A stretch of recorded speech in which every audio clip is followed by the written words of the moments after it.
TDR పేరుతో కుంభకోణానికి ముఖ్యమంత్రి తెరలేపారు. FSI నిబంధనల నియంత్రణ పేరిట కొందరు రియల్టర్లకు లబ్ధి చేకూర్చేందుకు ప్రభుత్వం సన్నాహాలు చేస్తున్నది. రేవంత్ రెడ్డి బీజేపీకి కోవర్టుగా పనిచేస్తున్నారు. కేటీఆర్ టీడీఆర్ అంటే ట్రాన్స్ఫరబుల్ డెవలప్మెంట్ రైట్స్. ఇప్పుడు ఫర్ ఎగ్జాంపుల్ ఈ కుంభకోణము బీఆర్ఎస్ హయాంలో విపరీతంగా జరిగింది. ఇప్పుడు కేటీఆర్ ఏమంటుండంటే ఈ కుంభకోణము రేవంత్ రెడ్డి హయాంలో కూడా జరుగుతున్నది అని అంటున్నాడు. మా హయాంలో జరగలేదు, రేవంత్ రెడ్డి హయాంలో జరుగుతున్నది అంటున్నాడు. ఇప్పుడు మేమేమంటున్నామంటే ఇటు కేటీఆర్ రేవంత్ రెడ్డి భాగవతం బయట పెట్టాలి మీ దగ్గర ఉన్న ఆధారాలని. రేవంత్ రెడ్డి కేటీఆర్ ఈ టీడీఆర్ పేరుతో చేసిన కుంభకోణాన్ని బయట పెట్టాలి. మీరిద్దరు బయట పెట్టుకుంటే సమాజానికి తెలంగాణకి ఏమైనా ఉపయోగపడుతుంది. ఈ టీడీఆర్ అన్నది ఏంటంటే ఒక దగ్గర ఏదైనా ఒక ల్యాండ్ అక్విజిషన్లో ఇంకో దగ్గర భూమిని కోల్పోతే లేదని ఏదైనా ఒక కారణం చేత ప్రభుత్వం భూమి తీసుకుంటే వాళ్ళు ఏం చేస్తారంటే అంత వాల్యూకి మీరు ఎక్కడైనా ఒక అపార్ట్మెంట్ కానీ ఇంకోటి ఏదైనా ఇల్లు కట్టుకున్నప్పుడు ఒక ఫ్లోర్కి పర్మిషన్ ఉన్న దగ్గర మీరు ఇంకొక 2 ఫ్లోర్లు వేసుకోవచ్చు అని మీకు ఒక పర్మిషన్ ఇస్తారు. దాన్ని టీడీఆర్ అంటారు. దాన్ని ట్రాన్స్ఫర్ చేయడం, ట్రాన్స్ఫరబుల్ డెవలప్మెంట్ రైట్స్.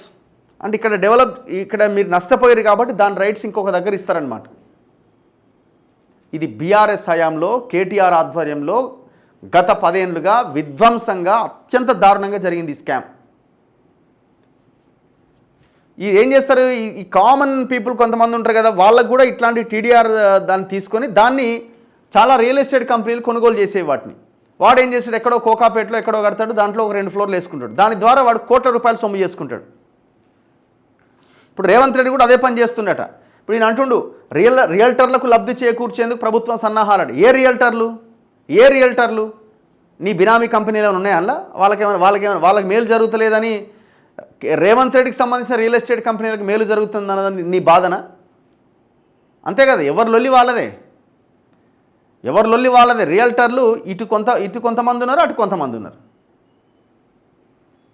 నువ్వు టీడీఆర్ గురించి మిస్టర్ కేటీఆర్, నువ్వు టీడీఆర్ గురించి, భూముల గురించి, బ్లూ షీట్లు, బౌన్సర్లు, మనకి వెన్నతో పెట్టిన విద్య ఇది.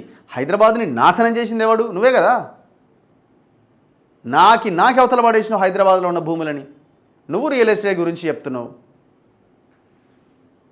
ట్రాన్స్ఫరబుల్ డెవలప్మెంట్ రైట్స్ పేరిట ముఖ్యమంత్రి రేవంత్ రెడ్డి కుంభకోణానికి తెరలేపారని బీఆర్ఎస్ కార్యనిర్వాహక అధ్యక్షుడు కేటీఆర్ ఆరోపించారు. కొందరు రియల్ ఎస్టేట్కు చెందిన వారు తక్కువ రేటుకే టీడీఆర్లు కొనుగోలు చేస్తున్నారు. త్వరలో ఫ్లోర్ స్పేస్ ఇండెక్స్ నిబంధనను నియంత్రిస్తున్నామని పేరిట వారికి భారీగా లబ్ధి చేకూర్చడానికి ప్రభుత్వం సన్నాహాలు చేస్తోంది. అసెంబ్లీ ప్రాంగణంలోని బీఆర్ఎస్ శాసనసభ కార్యాలయంలో ఎమ్మెల్యేలు వివేకానంద, ముఠా గోపాల్, ఎమ్మెల్సీ అభ్యర్థి దాసోజు శ్రవణ్లతో కలిసి కేటీఆర్ సోమవారం విలేకరులతో చిట్చాట్లో మాట్లాడారట. ఆయన చిట్చాట్ అయిపోయింది, ఇప్పుడు ఈయన చిట్చాట్. నేను పురపాలక మంత్రిగా ఉన్నప్పుడు టీడీఆర్ అనే కొత్త విధానాన్ని తీసుకొచ్చాం. ప్రభుత్వం అభివృద్ధి కార్యక్రమాల కోసం ప్రైవేటు వ్యక్తుల నుంచి భూమిని సేకరించి నగదు పరిహారానికి ప్రత్యామ్నాయంగా టీడీఆర్ను ఇవ్వడం ఇందులో భాగం. ఎవరైనా నిర్వాసితుడు నాలా కానీ రోడ్డు విస్తరణలో భాగంగా ఏ మేరకైతే స్థలాన్ని కోల్పోతారో అందుకు 4 ఇంతల టీడీఆర్ పత్రాలు పొందుతారు. టీడీఆర్ పత్రం కలిగిన వారు బహుళ అంతస్తుల భవనాల నిర్మాణానికి జీహెచ్ఎంసీ ఇచ్చే అనుమతికి అదనంగా ఆ నిర్మాణ వైశాల్యాన్ని క్రమబద్ధీకరించుకోవచ్చు. ఇలా ఒక్క జీహెచ్ఎంసీ పరిధిలోనే దాదాపుగా 400 ఎకరాలు సేకరించాం. ఇప్పుడు ముఖ్యమంత్రికి కావలసిన వారు 1,00,000 చదరపు అడుగుల టీడీఆర్లు కొనుగోలు చేశారు. ఇది ఇన్సైడర్ ట్రేడింగ్. సిబిఐ, ఈడీ వంటి సంస్థల దర్యాప్తునకు తగిన భారీ స్కామ్ ఇది. ఒకవేళ నా ఆరోపణలు అబద్ధమైతే ముఖ్యమంత్రి రేవంత్ రెడ్డి వెంటనే టీడీఆర్లపైన శ్వేతపత్రం విడుదల చేయాలి. ముఖ్యమంత్రి గారు ఖచ్చితంగా కౌంటర్ని స్వీకరించాల్సిందే, వాళ్ళు రెస్పాండ్ అవ్వాల్సిందే. అందుకే మేమేమంటున్నాం, మేము చాలా ఓపెన్గా కొన్ని వేల లక్షల ఎకరాలకు సంబంధించిన వ్యవహారాన్ని మీ ముందు పెడుతున్నాం. రేవంత్ రెడ్డికి ఉలుకు లేదు, పలుకు లేదు.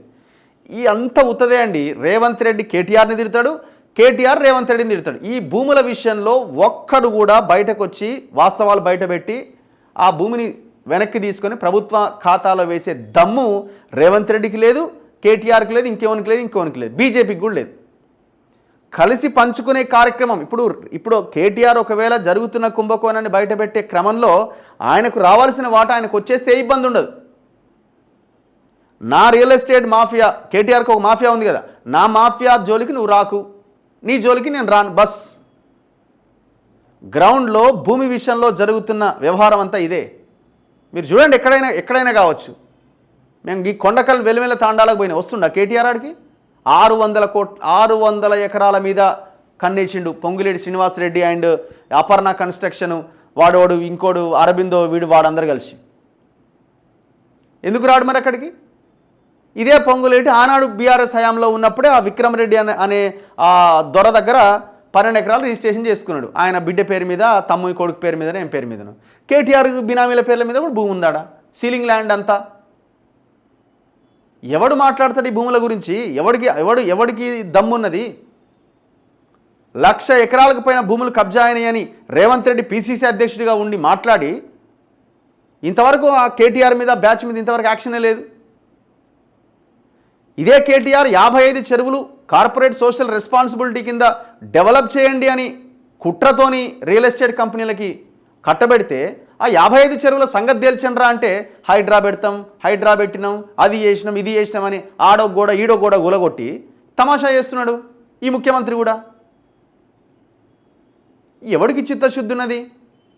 55 మేము మొన్న రామసముద్రం కుంటకు పోయిన వర్టెక్స్ అనే కంపెనీ మొత్తం చెరువు మొత్తం ఒక సెప్టిక్ ట్యాంక్ చేసి పడేసింది.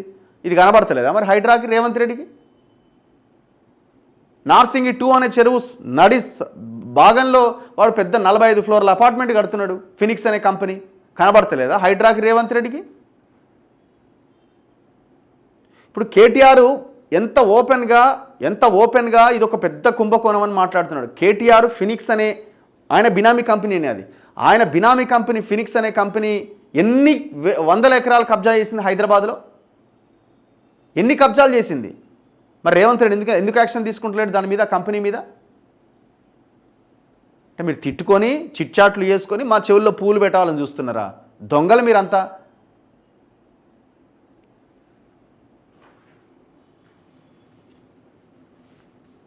మళ్ళీ ఈ టీడీఆర్ గురించి మళ్ళీ మాట్లాడతాడు కేటీఆర్. 4 రోజుల తర్వాత మాట్లాడుతూనేమో అడగండి. 4 రోజుల తర్వాత నేను మాట్లాడుతూనేమో అడగండి. చూడండి మీరు సెట్ అయిపోద్ది. ఈరోజు రాత్రికో రేపు పొద్దుగాలటికో అయిపోయి కథం. రేవంత్ను చూస్తే జాలేస్తోంది. కాంగ్రెస్లో బీజేపీ కోవర్టులు ఉన్నారన్న రాహుల్ వ్యాఖ్యలు సీఎంను ఉద్దేశించి అన్నవే.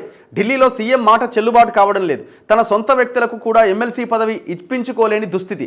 రేవంత్ రెడ్డిని చూస్తే జాలేస్తోంది. అప్పుల గురించి చెబుతూ రోజు అబద్ధాలు ఆడుతున్నారు. కేంద్ర బడ్జెట్ పెట్టిన తర్వాత ప్రధానమంత్రిని కలిసి 11 అంశాలకు నిధులు ఇవ్వాలని కోరారు. బడ్జెట్ పెట్టిన తర్వాత నిధులిస్తారా? ప్రధానమంత్రితో రేవంత్ సమావేశం వెనుక వేరే ఎజెండా ఉంది. మంత్రి శ్రీధర్ బాబును బయటకు పంపించిన తర్వాత ప్రధానితో సీఎం ఏం మాట్లాడుకున్నారో చెప్పాలి. కిషన్ రెడ్డి, రేవంత్ రెడ్డి ఇద్దరు ప్రజల దృష్టిని మళ్లించడానికి ఒకరిపైన ఒకరు విమర్శలు చేసుకుంటున్నారు. మీరు ఈ గాసిప్స్ మీద మీరు రాజకీయం చేయడం తప్ప వాస్తవాల మీద మీకు రాజకీయం చేసే ఇది లేదు మీకు. ఇప్పుడు మీరు రేవంత్ రెడ్డి ఆ ఎమ్మెల్సీ స్థానాల్లో టికెట్లు దక్కించుకున్నాడా, ఆయన అనుకున్న వాళ్ళకి ఇచ్చుకున్నాడా లేదా పక్కన పెట్టు. వాళ్ళు ఇచ్చినటువంటి ఒక ఎస్సీకి, ఒక బీసీకి, ఒక ఎస్టీకి ఇచ్చినటువంటి అది ఏదైతే ఉందో దాన్ని అభినందించు ఫస్ట్ నువ్వు. ఒకవేళ నీ పార్టీ అయి ఉంటే అవకాశం ఉండేదా? సరే, ఇప్పుడు రేవంత్ రెడ్డి ఇక్కడ ఉన్న కాంగ్రెస్ లీడర్లు ఒప్పుకోకపోతే వాళ్ళ హైకమాండ్ దగ్గరికి పోతే హైకమాండ్ ఒక మంచి నిర్ణయం తీసుకున్నది అనుకుందాం, మంచిదే కదా. మరి నీ పార్టీలో అయితే ఈ అవకాశం ఉంటుండేనా? నీ కుటుంబం రాత్రి కూర్చొని రాసిన లిస్టే బయటకు వచ్చేది, అదే కన్ఫర్మ్ అయ్యేది. ఇక్కడ ఒకవేళ వీళ్ళు కాదని ఏమైనా అటు ఇటు చేసినా పైన వాళ్ళు అడ్డుకోవడానికి వాళ్ళు ఉన్నారు. ఇది మంచి పరిణామం. ఇదే డెమోక్రసీ అంటే, దీనే డెమోక్రసీ అంటే, ఇదే డిస్కషన్ అంటే, ఇదే డైలాగ్ అంటారు. మీ దాంట్లో ఆ డైలాగ్ ఉందా మీ పార్టీలో? మే రాత్రి కూర్చొని ఏ పేరు రాస్తే ఆ పేరు కన్ఫర్మ్ అయ్యేది. ఈ అసెంబ్లీ సమావేశాలకు కేసీఆర్ వస్తారు. ఎమ్మెల్సీ ఎన్నికల ఫలితాలు కాంగ్రెస్కు, ముఖ్యంగా రేవంత్ రెడ్డికి చెంపపెట్టు. రేవంత్ మాటలను గ్రాడ్యుయేట్లు నమ్మలేదు. మరి నువ్వెందుకు పోటీ చేయలే? రేవంత్ మీద నమ్మకం లేదు. మరి నువ్వెందుకు పోటీ చేయలే?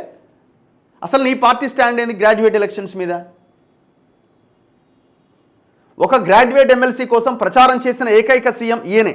ఇచ్చిన మాట ప్రకారం కేసీఆర్ మరోసారి శ్రవణ్కు అవకాశం ఇచ్చారు.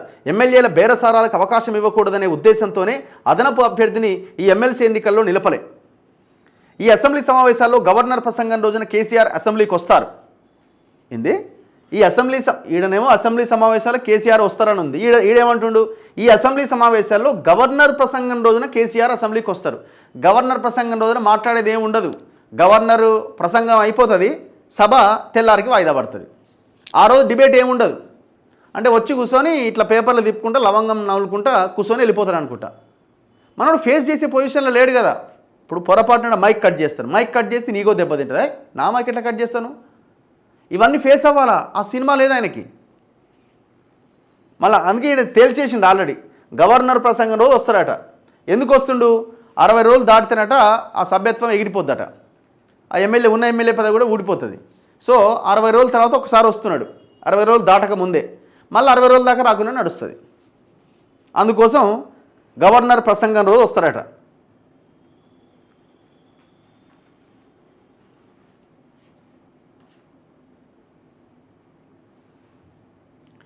నువ్వు బీసీల రిజర్వేషన్ల గురించి మాట్లాడకాయ బాబు, నీకు సెట్ కావు ఇవన్నీ.